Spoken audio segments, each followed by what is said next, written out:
하나님 말씀은 창세기 9장 20절에서 17절 말씀입니다. 구약성경 12년이고요. 구약성경 창세기 9장 20절에서 27절까지의 말씀을 한 절씩 들어가겠습니다.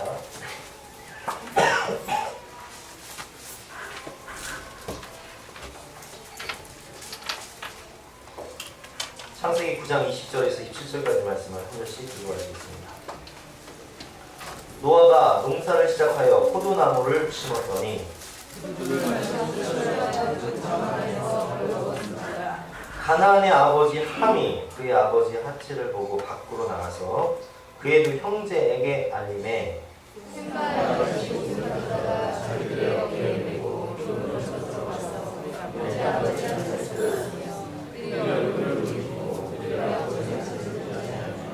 노아가 술이 깨어 그의 작은 아들이 자기에게 행한 일을 알고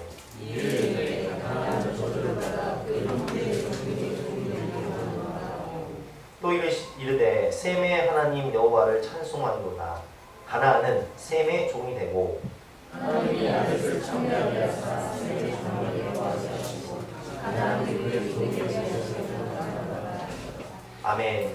오늘 말씀의 제목은 서로의 허물을 덮어주고 안아주는 가정이라는 제목으로 본 말씀을 의지해서 함께 은혜를 나누도록 하겠습니다. 오늘은 어버이주일입니다. 부모님의 사랑과 은혜를 가슴에 새기면서 감사하는 마음으로 효도를 다짐하면서 예배인데요. 혹시 부모님이 살아계시다면 예배를 통해서 우리가 부모님을 공경하고 훈련하는 시간이 됐으면 좋겠고, 또 그렇지 않다면 돌아가셨다면 살아계실 때의 부모님의 사랑을 되새기면서 오늘 예배를 통해서 나 자신이 좋은 부모가 될 수 있도록 다짐하는 시간이 되었으면 좋겠습니다. 오스트리아 비엔나에서는 죄수들에게 일정 기간 청소부로 길거리 청소를 하게 한다고 합니다. 우리나라도 요즘에 이렇게 어떤 범죄자들에게 사회 봉사를 하도록 명령하는 것처럼 오스트리아 비엔나에서는 죄수들이 길거리 청소를 하게 하는데, 깔끔하게 차입은 청년 한 사람이 머리가 희끗한 죄수에게 다가가서 그 죄수의 때묻은 까만 손에 입맞춤을 하는 것을 그 나라의 수상이 집무실에서 딱 지켜보다가 보게 됩니다. 저게 뭐지? 젊은 사람이 왜 죄수의 그 시커먼 손에 입맞춤을 하지? 가만히 지켜보니까 그 청년이 또 얼마 있다가 이 죄수를 안아주고 이렇게 가는 거예요. 추측하기를 수상이 추측하기를 저 사람은 분명히 정치범인가 보다. 그리고 저 청년은 저 정치범을 추정하는 추정자인 것 같은데, 얼마나 저 정치범을 추정하면은 세상에 죄수인 저 사람을 찾아와서 저렇게 키스를 하고 포옹을 하고 그럴까. 그래서 이제 이 청년을 잡아다가 신문을 하게 됩니다. 수상은 끌려온 청년에게 너는 그 죄수와 무슨 관계냐? 너는 누구냐? 라고 질문을 했습니다. 그때 이 청년이 수상에게 이렇게 대답을 합니다. 수상각하, 그분은 바로 저의 아버지이십니다. 이 세상 모두가 그를 미워하고 이 세상 모두가 그를 저주해도 그 아버지는 제가 사랑하는 저희 아버지입니다. 저는 아버지의 손이 얼어 있었기 때문에 입김으로 손을 녹여드리고 아버지가 너무 추워하신 것 같아서 제가 안아드린 것뿐입니다. 이 말을 들은 수상은 너무나 감동을 하면서 그 사연을 담은 편지를 국왕과 각 당뇨들에게 편지로 써서 보냅니다. 그리고 이렇게 부탁을 합니다. 이렇게 착한, 이렇게 효심이 많은 아들을 둔 아버지는 분명히 좋은 아버지일 것이다.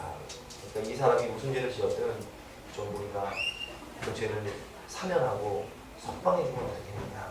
이런 편지를 국왕과 강녀들에게 보냈는데, 얼마 시간이 지난 후 국왕으로부터 답장이 왔습니다. 그렇게 자식을 훌륭하게 길러낸 대가로 석방시킵니다. 이처럼 가족이 자녀가 부모의, 부모가 자녀의 허물을 덮어주고 안아주는 가정, 얼마나 아름답습니까? 그런 가정이 바로 천국이 아닐까 싶습니다. 그래서 오늘은 우리가 본문 말씀을 통해서 어떻게 하면 우리가 이렇게 서로 허물을 안아주고 덮어주는 가정을 이룰 수 있을지 함께 배워보도록 하겠습니다. 오늘 말씀은 한 가정의 이야기로 소개가 되고 있습니다. 바로 우리가 너무 잘 알고 있는 노아의 가정이죠. 구원의 방주를 만들었던 노아. 전 인류를 구원한 위대한 노아의 가정이라는 겁니다. 노아는 하나님의 명령을 따라서 구원의 방주를 만들어서 셈과 함과 야벳, 그 며느리와 그 자손들을 구원해내므로 인해서 인류가 멸망하지 않도록 구원의 다리 역할을 한 중요한 역사적인 인물입니다. 홍수가 끝나고 땅이 정리가 되면서 홍수가 끝나면 땅이 옥토가 됩니다. 다시 농사를 시작하게 되는데 농사가 너무 잘 되는 거예요. 뭘 뿌려도 너무 잘 되는 거예요. 근데 이 노아는 특별히 무슨 농사를 지어요? 포도 농사를 지었는데 우리가 이 문화를 좀 알아야 되는데 이 중동이나 이스라엘 땅에 가면요 물이 석회석이 많아서요 그냥 먹을 수가 없어요. 근데 어떻게 하냐? 주로 포도주를 만들어서 포도주를 음료수 대용으로 이렇게 먹습니다. 근데 농사가 너무 잘 돼서 곡식이 많으면 그걸 주체할 수가 없으니까 많은 사람들이 술을 담가 먹잖아요. 마찬가지였어요. 노아도 포도 농사가 너무 잘 되다 보니까 그걸 포도주를 담아서 술을 한잔 하셨는데 한 잔이 두 잔 되고 두 잔이 석 잔이 되고 석 잔이 10잔이 되다 보니까 술이 나를 먹어버리는 그냥 술 취해서 벗은 몸으로 잠이 드신 거예요. 그런데 그 모습을 세 아들 셈과 함과 야벳 중에서 둘째 아들이었던 함이 그 아버지를 벗은 그 술 취한 모습을 보면서 그 형제들에게 알리게 됩니다. 오늘 본문 9장 22절에 보면 나와 있죠. 22절 여러분들이 한번 읽어보겠습니다. 시작.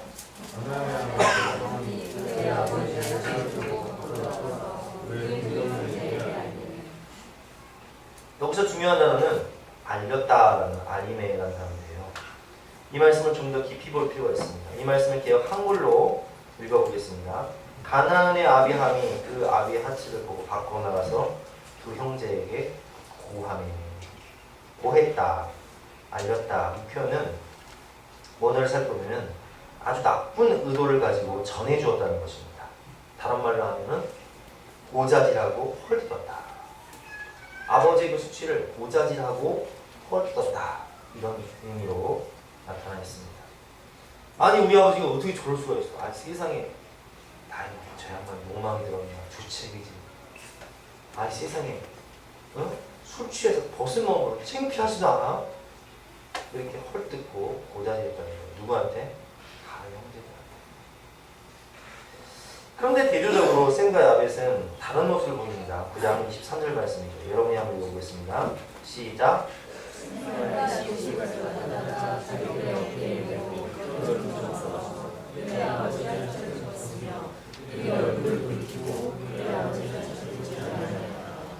셈과 야벳은 함과는 달리 아버지의 수치를 보지 않기 위해서 뒷걸음질 치면서 겉옷을 가지고 아버지의 허물을 덮어주었어요.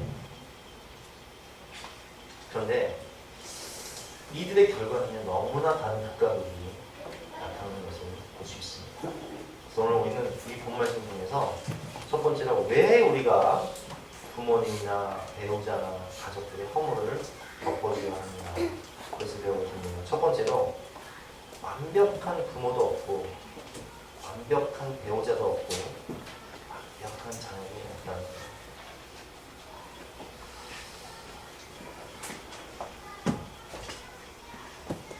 원래 노아는 어떤 사람입니까? 우리가 성경을 보면 창세기 6장 9절 보면요. 노아는 당대의 유인이요 또 완전한 자요 하나님과 동행하는 사람이었다. 이런 말씀이 있습니다. 한번 찾아볼까요? 창세기 6장 9절 말씀. 앞에 몇 장만 넘기면 되니까 창세기 6장 9절 말씀 한번 읽어보겠습니다. 시작.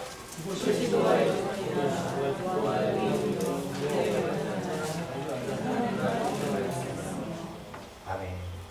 그럼 노아에 대한 평가가 성경에 어떻게 나오죠? 그는 의인이었다. 그는 완전한 자였다. 그는 하나님과 동행하는 사람이었다. 그래, 그는 인류를 구원한 시대의 영웅이었어요. 그는 성경에 믿음장에 나올 만큼 우리가 존경하는 인물이에요.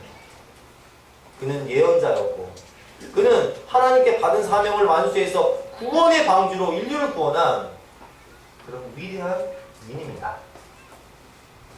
그런데 오늘 말씀 보니까 노아가 정말 안전한가요? 허물이 없나요? 실수가 없나요? 그렇지 않아요. 그가 아무리 밖에서는 존경받고 인정받고 위대하게 보이고 하나님께 쓰임받은 하나님과 동행하는 위대한 인물일지라도 집에서 가족들이 볼 때는 야, 진짜 술 취하자. 아이고 세상에 저 벗은 몸으로 아직 손가락질 한 만큼 허물이 있어요. 실수가 있어요. 밖에서 볼 때는요, 여러분이 저를 밖에서 볼 때는요 잘 모르세요. 누구는 잘 알아요? 집사람은 잘 알아요. 애들은 잘 알아요. 왜 그래요? 함께 있습니다. 여러분은 완벽한 부모님, 존경받고 인정받고 위대해 보이는 사람일지라도 집에 가면요 약점이 있고 허물이 보여요. 우리 중에 누가 과연 완벽한 사람이 있습니까? 이렇게 보면 우리가 애들이 어려운 그 시험 문제를 가지고 와가지고 중학교, 고등학교에 어려운 시험 문제 가지고 와가지고 엄마 나 이거 좀 모르겠는데 아버지 이거 나 모르겠는데 좀 가르쳐주세요. 딱 보면 여러분 다 아세요? 모르시잖아요. 이거. 우리 중에 누가 우리 아들, 딸들이 다 필요하다 그러면 해주고 싶은 마음은 있지만 아들이 장가갈 때, 딸이 시집갈 때 해주고 싶은 마음은 있지만 완벽해서 다 해줄 수 있는 사람이 몇이나 되냐는 말이에요.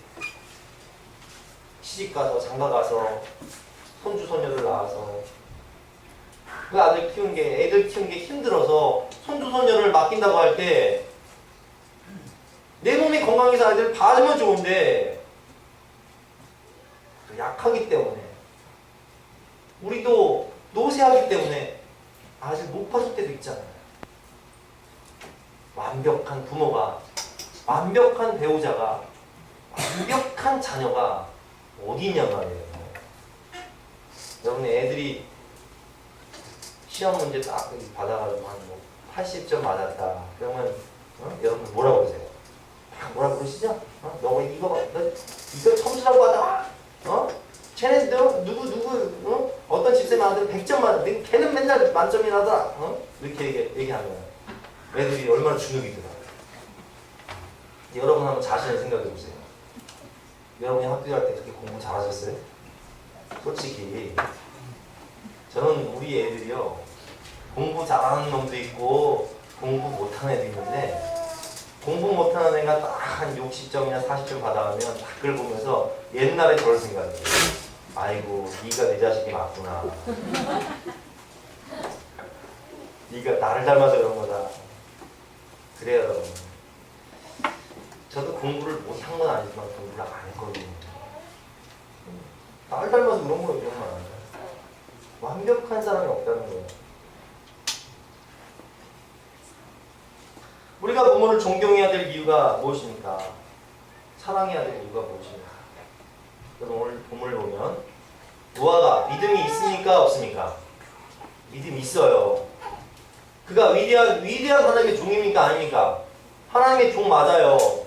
그는 당대의 의인이요 완전한 자요. 하나님과 동행한 사람 맞아요. 그는 최고의 예언자였어요. 그러나 그럼에도 불구하고 그에게 실수와 허물이 있습니까? 없습니까? 못해준 게 있어요. 자녀에게 해주고 싶지만 못해준 게 있어요. 배우자에게 해주고 싶지만 못해준 게 있어요. 왜 약해서? 인간이 쇳덩어리라 그럴 수 있다는 거. 그렇기 때문에 우리는 부모님이 얼마나 배우셨는가, 부모님이 얼마나 능력이 많은가, 부모님이 나에게 무엇을 해주셨는가? 이런 기준으로 부모님을 존경하고 사랑하고 따라서는 안 돼. 비록 우리 부모님이 배운 것이 없을지라도, 우리 부모님이 가진 것이 없을지라도, 우리 부모님이 나에게 해줄 수 있는 것이 많지 않을지라도 나를 낳아주시고 최선을 다해서 불러주시는 내 생명이 여기 있게 해주신 매개체가 되셨기 때문에 우리는 부모님을 사랑하고 존경해야 됩니다. 지금 문제는 뭐예요? 권위가 상실됐다는 거예요. 가정에서 자녀들이 뭐라고 얘기해요? 우리가 어렸을 때 자주 하는 말 있잖아요. 엄마가 나한테 해준 게 뭐가 있어? 아버지는 맨날 나한테 이런 것도 못 해주고, 이런 거 못 해주는 거, 부모님의 허물, 약점만 보면서 부모의 권위를 무너뜨려 버렸어요. 그러니까 이 아이들이 학교 가면은 선생님들의 권위를 인정을 합니까? 안 합니까? 안 해요. 제가 어렸을 때만 해도요, 학교 선생님들이 딱 지나가시면 그림자도 밟지 말라고 가르쳤어요. 선생님들이 그림자도 밟지 말라고 가르쳤는데, 여러분 지금 사범대학교를 나온 중학교나 고등학교 선생님들이요, 애들 무서워가지고요 말을 못합니다. 왜 그런 줄 아세요? 뭐라고 지적하거나 훈계하면 애들이 선생님한테 대드는 건 양호한 거야. 요즘에는 그냥 애들이 선생님한테 주먹질을 해요. 선생님 멱살을 잡아요. 선생님을 폭행하는 시대가 되어버렸어요. 왜 그래요? 가장 기초가 되는 가정에서 부모의 권위를 인정하지 않는 이런 조건으로 엄마가 해준 게 뭐 있어? 아빠가 해준 게 뭐 있어?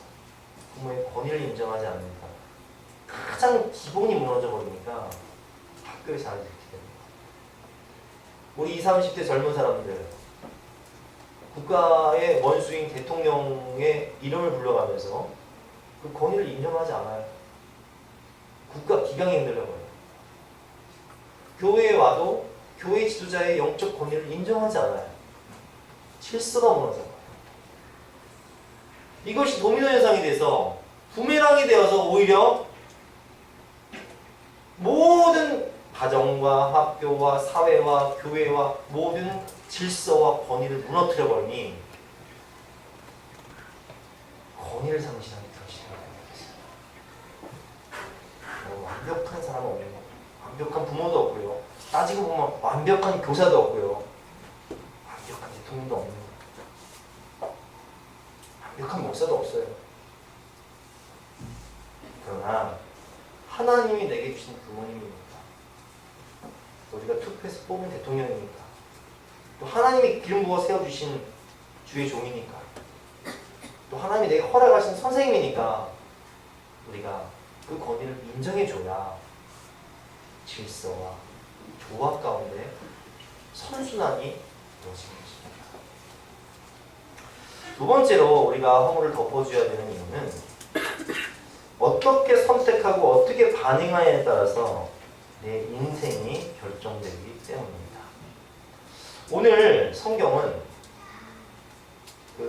노아가 실수를 해서 그것을 본 함은 저주를 받고, 그것을 고하고 또 아버지의 허물 드러내는 함은 저주를 받고, 그리고 그 허물과 수치를 조용히 가려준 셈과 야벳은 축복을 받는 모습을 보게 됩니다. 노아가 깨어나서 이야기하죠. 뭐라고 얘기합니까? 우리 본문 9장으로 넘어가서 24절부터 27절까지 다시 한번 읽어보겠습니다. 24절부터 27절까지 교도하겠습니다. 노아가 술이 깨어 그의 작은 아들이 자기에게 행한 일을 알고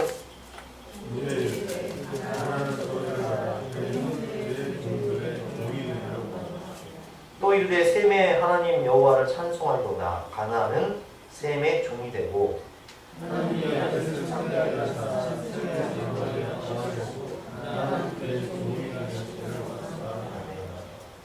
셈과 함과 야벳, 이 셋 아들 중에서 둘째 아들인 이 함이 아버지가 수치를 드러내고 형제들한테 고자질하고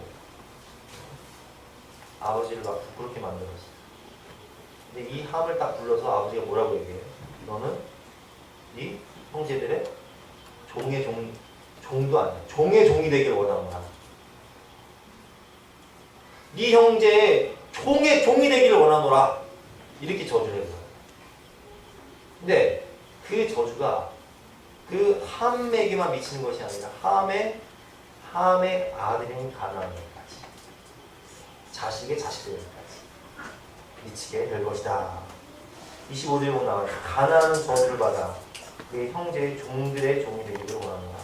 또 이르되 셈이 하나님 여호와를 찬송하리라. 가나안은 셈의 종이 되고 하나님이 야벳을 창대하게 하사 셈의 장막에 거하게 하시고 가나안은 그의 종이 되게 하시기를 원하노라 하였더라. 아멘. 근데 우리가 이 말씀으로서 느낄 수 있는 것은, 아니 아버지가 되면 그래도 좀 애가 이렇게 잘못을 하면 너 왜 그랬냐 이렇게 물을 수 있잖아요. 근데 노아가 지금 물어요 안 물어요? 안 물어요. 묻지 않고 뭐라고 얘기하냐, 그냥 선포하는 거예요. 변명할 기회도 주지 않고 그냥 선포하는 거. 있는 그대로 모든 저주를 막 가나안 함에 막 집안에 막 쏟아붓고 모든 축복을 셈과 야벳의 집에 막 붓는 거예요. 너는 하나님 여호와를 찬송하려다. 영적 축복 받아라. 너는 창대하게 될 것이다. 물질적인 축복 받아라. 온갖 축복은 다 해주고 온갖 저주는 다 해줘.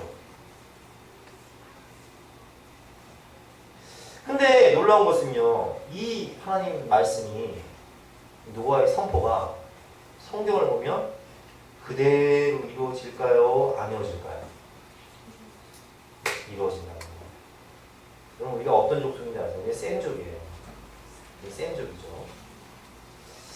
그런데 정말 함족은요, 종의 종이 되는 겁니다. 노예 생활하고 그 나라가 늘 다른 민족의 지배를 받고. 놀라운 사실은 노아가 그렇게 선포한 것을 하나님이 인정해 주신다는 거예요. 하나님이 그렇게 되게 해주신다는 거예요. 그러면 우리는 여기서 의문을 가지게 되느냐? 왜 의문을 가지게 되느냐? 실수는 누가 있어요? 술 취하고 본 사람 누구예요? 원인 제공자는 누구예요? 원인 제공자는 노아의 부모예요.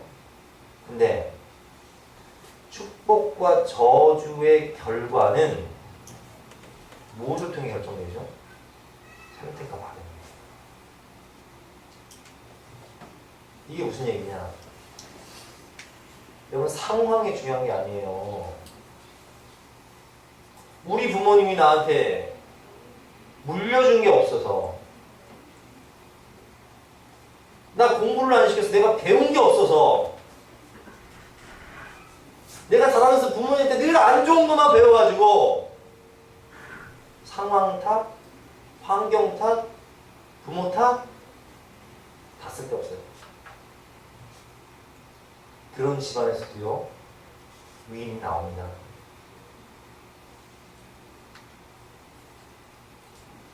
성경의 인물들을 보면 다 잘난 집안에서, 배운 집안에서, 품격 있는 집안에서 나왔나요?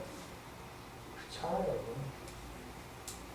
야합 같은 사람은요, 가정을 구원하고 예수님의 조상이 된 나합은 우리가 잘 아는 원래 어떤 사람이었어요? 희생 나합이었어요. 그러나 그가 선택을 잘하잖아요. 그가 반응을 잘하잖아요. 아버지의 벌거벗은 모습, 수치스러운 모습을 다 같이 봤어요. 다 알아. 그 잘못 알아. 그런데 그 아버지의 잘못과 수치를 드러낸 자식이 있고 감추어진 자식이 있어요. 무엇을 선택하고 어떻게 반응하에 따라서 함은 저주를 받고 셈과 야벳은 축복을 받아서 그 삶의 결과가 완전히 달라졌어요.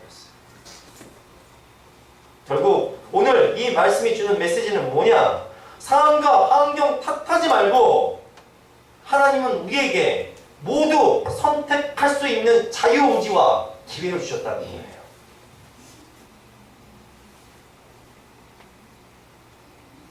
신명기 30장 19절 말씀이죠. 내가 오늘날 천지를 불러서 너희에게 증거를 삼노라. 하나님이 어떤 사람에게는 복을 주시고 어떤 사람은 저주를 주신 게 아니에요. 그럼 뭐냐? 신명기 30장 19절을 보니까 내가 오늘날 천지를 불러서 너희에게 증거를 삼노라. 내가 생명과 사망과 복과 저주를 내 앞에 두었은즉 너와 네 자손이 살기 위하여 생명을 택하고. 생명과 사망과 복과 저주를 하나님이 우리 앞에 두셨습니다. 선택과 반응은 누가 하는 거예요? 내가 하는 거예요. 상황이 어렵다고, 배운 게 없다고, 가진 게 없다고, 부모 탓, 환경 탓, 사회 탓, 국가 탓 해봤자 될 일이 없어요. 부모가 약하고 허물 많고 물려준 게 없어도 그 허물을 덮어주고 기도해드리고 전도하고 믿음으로 살고 그러면 하나님 그 영혼에게 복을 주시는 거죠. 여호수아와 갈렙이 가데스바네아에서 정탐을 하고 돌아와서 보고를 할 때 12정탐꾼 중에 10명은 다 상황 탓, 환경 탓 말합니다. 우리가 정탐은 그 땅은 정말 적각꿀이 흐르는 땅 맞다. 그러나 그 땅은 크고 견고한 성이 있고 그 땅은 안압자손 3m가 넘는 거인자손이 있고 그 땅은 철병거가 있고 그 땅은 우리가 도저히 정복할 수 없는 그 사람들에 비하면 우리는 메뚜기에 불과한 메뚜기 컴플렉스가 있었어요. 그러나 여호수아와 갈렙이 나가서 하나님이 함께 하십니다. 천능하신 하나님, 위대하신 하나님께서 함께 하시면 능히 우리가 그 땅을 취할 수 있다. 그들은 우리의 밥이다. 어떤 말을 하느냐, 어떤 생각을 하느냐, 어떤 관점으로 보느냐, 이 선택은 각자의 몫이에요. 저는 목회를 하면서 늘 그걸 깨달아요. 안 된다고 말하는 사람들은 안 돼요. 못한다고 하는 사람들은 못해요. 그러나 내게 능력 주신 자 안에서 내가 모든 것을 할 수 있다고 말하는 사람들은 하나님께서 말씀하시기를 내가 내 삶을 두고 맹세하는 너희 말이 내게 들린 대로 행하리라. 되더라고요.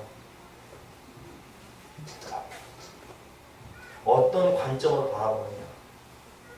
내가 주일날, 금요일날 남성 목장 리더십 훈련을 하면서 목자 교육을 하면서 교육을 하면서 이런 걸 깨달았어요.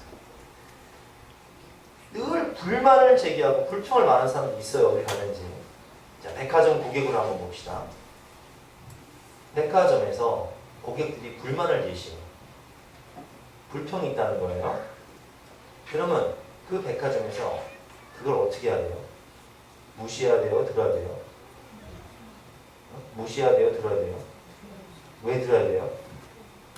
고객이 왕이니까. 그래요. 그 사람들이 그렇게 불평불만을 제시하는 것은 그 백화점을 계속 다니고 싶다는 거예요? 안 다니고 싶다는 거예요? 다니고 싶으니까 불평을 하는 거예요. 안 다닐 거면 조용히 안 다니고 말어.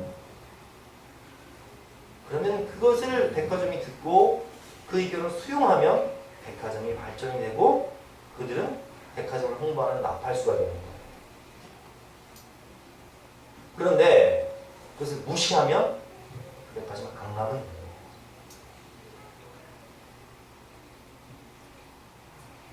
이게 중요한 거예요. 여러분 어떤 관점으로 보냐.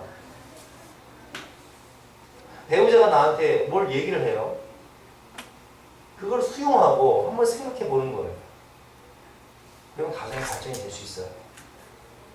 같이 결정하고 같이 감당해 나가면 그 일이 실패도 괜찮아. 싸울 일이 없어. 왜? 같이 결정했으니까. 같이 감당했으니까.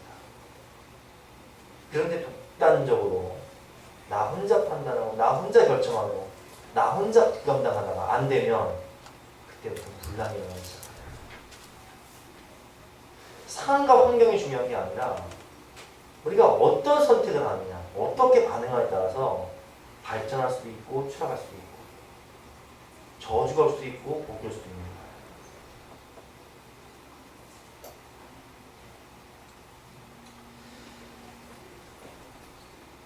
여러분 축복은요 그냥 하루아침에 오는 게 아니에요. 뭘 의미하냐,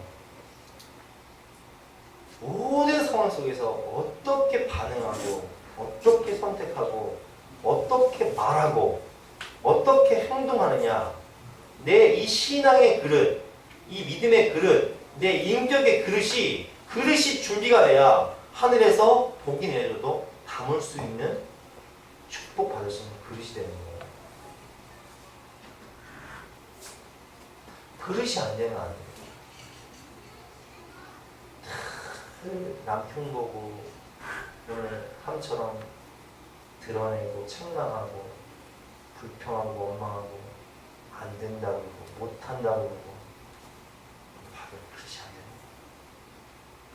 거예요. 그러나 오늘 쌤과 야외처럼 허물을 덮어주고 안아주고 기도해주고 소망을 선포하고 믿음을 이야기하고 하나님을 바라보라고 하고 하나님 변화시킬 거라고 하고 다른 사람의 마음을 수용하고 기도하고 품어주고 기도로 나가는 사람은 이게 복받을 그릇이 되거든요.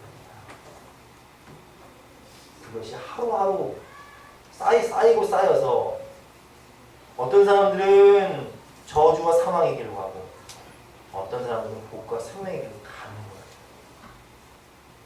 그렇기 때문에 여러분 모든 상황 가운데 중요한 것은 상황이 아니라 바로 나 자신이에요. 내가 어떻게 선택하고 내가 어떻게 반응하는가.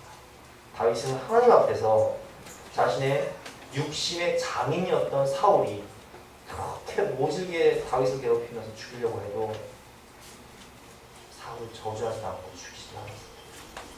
오히려 기도해주고 기다렸고 축복해줬어요. 그 축복이 누구한테 와요? 자신한테 오잖아요.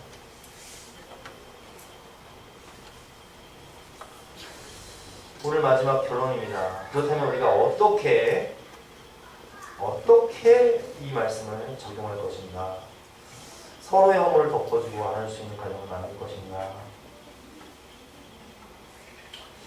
링컨 대통령이 되어서 국회에서 처음으로 연설할 때 유명한 일화가 있습니다. 대부분의 상원 의원들은 다 영문 집안이었어요. 배운 사람들, 가진 사람들. 뭐 우리나라도 지금 그렇지 않습니까? 뭐 강남에서 대출되죠. 국회의원들, 가진 사람들, 배운 사람들, 뼈대 있는 집안, 돈 있는 사람들. 링컨은 그렇지 않았어요. 링컨의 아버지는 국수성공이었어요. 링컨도 국수성공으로서 안 해본 일 없이 밑바닥 생활하다가 나중에 대통령이 됐거든요.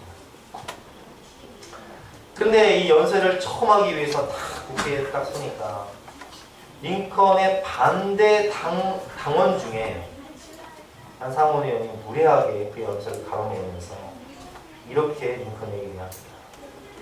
당신 아버지가 구두 수성공을 하면서 당신 아버지가 만든 구두를 신고 오늘 의회에 참석한 상원들이 많이 있습니다. 무슨 얘기예요? 주제를 알아내는 거예요. 구두 수성공하는 주제.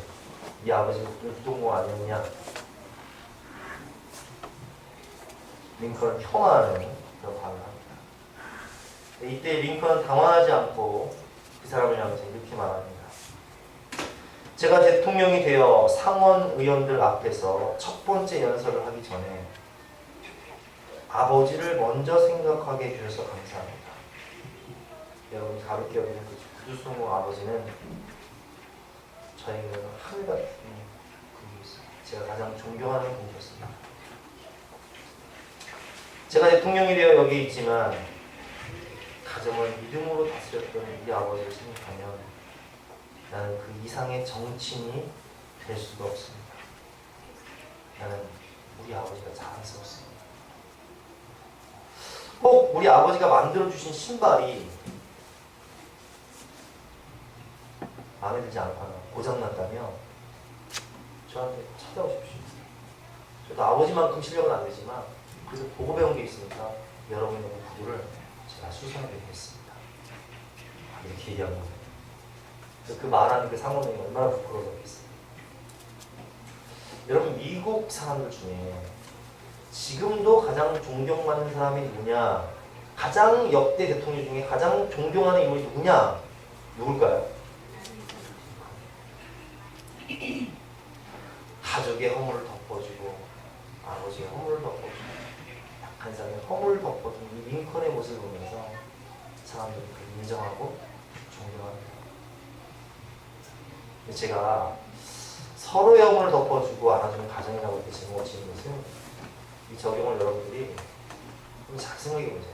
부모님한테도 이런 적용을 해야 되지만 특별히 배우자나 혹은 자녀들에게도요 이런 적용을 하셔야 돼요. 남편들 중에 돈 많이 벌어오고 싶지 않은 남편이 어디 있습니까? 최선을 다해서 공부를 허술하면서 가족을 건사하기 위해서 열심히 하지만 세상을 사는 게 넉넉하지 않아요. 그래서 어렵게 월급 봉투를 갖다 주면 이렇게 보고서 뭐라고 얘기해요? 이거를 얼마큼을 갖다 해서 뭘 이거 갖고 애들을 어떻게 학원 보내고 어떻게 하면 하냐?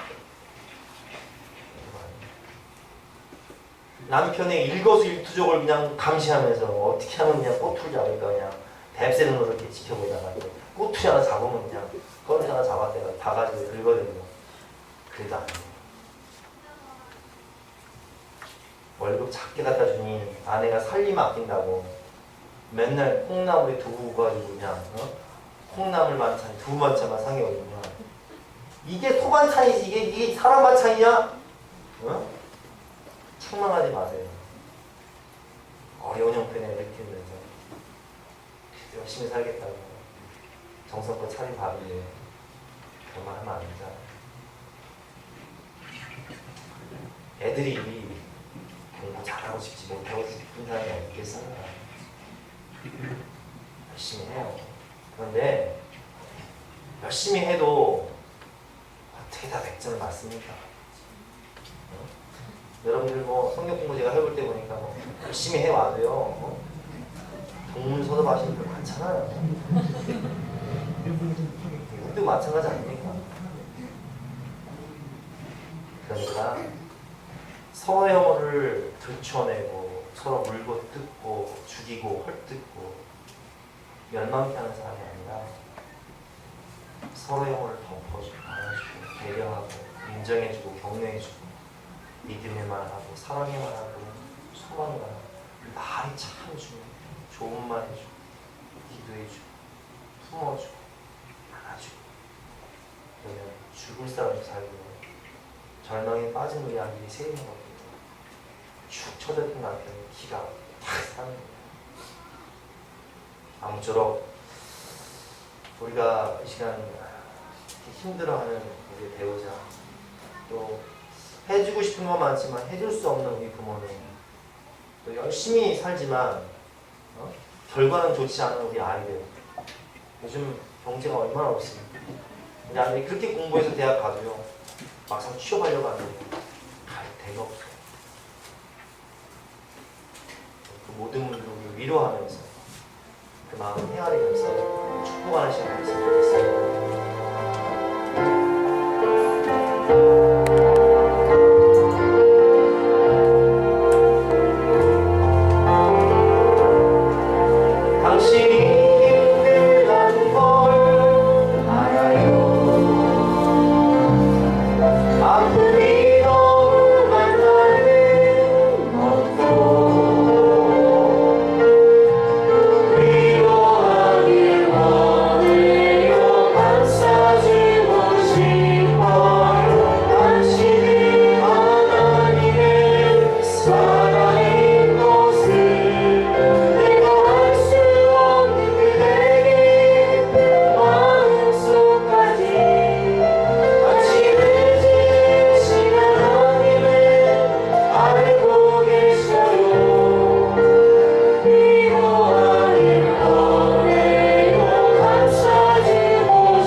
이 어려운 현실 속에서 최선을 다해 땀 흘리며 살아도 좋은 걸 줄 수 없는 현실, 우리의 약함, 우리의 허물, 우리의 부족함, 우리의 죄악.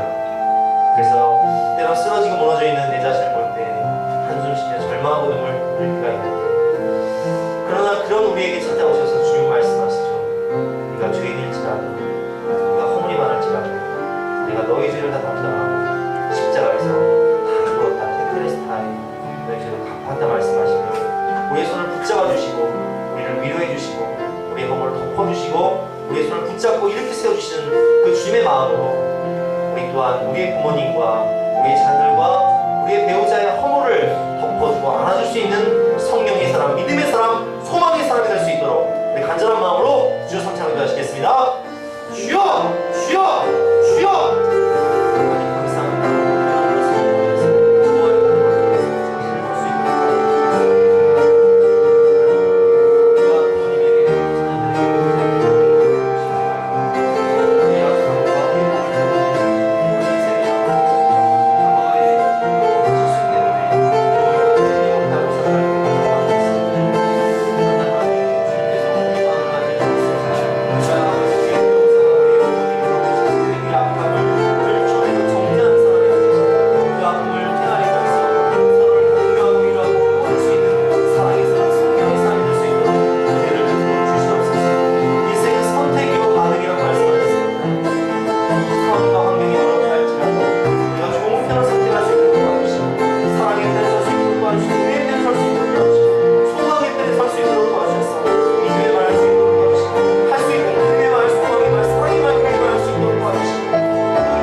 그 허물을 덮어준 사람이 있고 그 허물을 들춰낸 사람의 결과는 너무나 달랐습니다. 배우지 못해서 가진 게 없어서 얻은 게 없어서 상과 환경 탓하지 말고 하나님이 나와 함께 하신다는 믿음으로 사랑으로 허물을 덮어주고 믿음으로 소망으로 은혜만 하면서 우리가 하나님 하시는 기대하며 나아가며 하는 그 말대로 그 행위의 열매를 맺게 하셔서 우리에게 축복과 생명을 주시는 것입니다. 우리 다시 한번 기도하실 때 선택감을 잘할 수 있도록 주여 선창 기도하시겠습니다. 주여! 주여! 주여! 하나님 감사합니다.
걸어가신 아버지 하나님, 돌이켜보면 하나님 앞에서 완전한 자가, 완전한 능력이 자신 있는 사람이 어디 있겠습니까? 우리가 하나님 앞에서 무슨 말을 하겠습니까? 우리는 다 죄인이요, 우리는 다 부족하고 연약한 그저 죄인 중에 괴수일 뿐을 고백합니다. 그러나 그럼에도 불구하고 믿음으로 인생을 살며 자녀들을 양육하기 위해서 애쓰시는 우리 부모님이 있고, 그럼에도 불구하고 가정을 이끌기 위해서 수고하고 있는 우리 가장과 또 아내들이 있습니다. 어려운 시대 가운데 최선을 다해서 미래를 준비하고 있는 우리 자녀들이 있습니다. 내 마음에 흡족하지 않을지라도 우리가 그들의 약점과 또 허물을 들추어내는 인생을 사는 것이 아니라 그 허물을 덮어주신 주님의 사랑으로 우리가 그 약점과 허물을 덮어주고 기도해주며 믿음과 소망과 사랑을 선포할 수 있는 성령의 사람, 은혜의 사람이 되어서 모두가 샘과 다윗처럼 축복받는 우리 모든 가정을 될 수 있도록 은혜를 베풀어